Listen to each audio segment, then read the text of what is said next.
Today, we're traveling back over 300 years to the late 1600s, when North America looked very different from how it does today. Get ready to dive into King William's War, the first big war in America between European powers. In 1688, North America was a land of adventure and challenge. British, French, and Native American tribes all called it home. But they didn't always get along. The British and the French had different settlements, and each wanted control over more land, especially in Canada and New England. Tensions were rising, and everyone knew a conflict was coming. Across the ocean in England, King William III had just become king. He wanted to stop France, ruled by King Louis XIV, from gaining more power in Europe and in America. So, King William declared war on France, and this war spread to North America, where the British and French settlers prepared to fight too. The English had established trade and military alliances with the Iroquois Confederacy.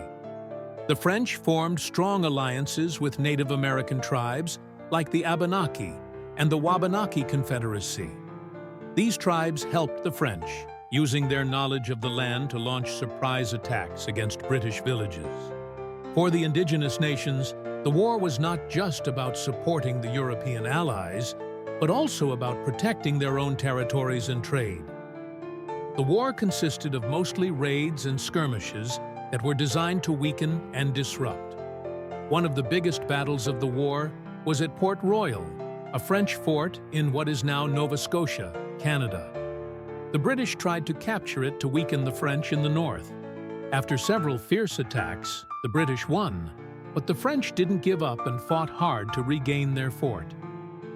The war was especially challenging during winter. The French and their Native American allies would raid British settlements, often catching them by surprise. Villages would go up in flames as settlers rushed to defend their homes, while the French and Native Americans quickly retreated back into the forest. The British wanted revenge and organized attacks on French settlements.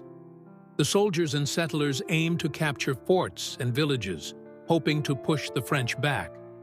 Both sides experienced victories and defeats, making the war a constant struggle. After years of fighting, both sides were tired. In 1697, the Treaty of Ryswick was signed in Europe, bringing an end to King William's War. Neither side gained much land, but the fighting stopped, at least for a while. Although the war ended, King William's War was just the beginning.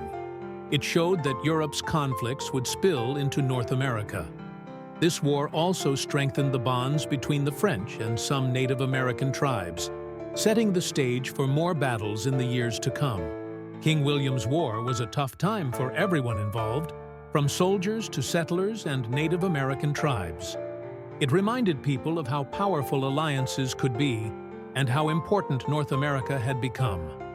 And though it ended, the peace wouldn't last. The tensions between France and England still remained. If you enjoyed this video, please remember to like it and subscribe to the channel to help us create more content for you.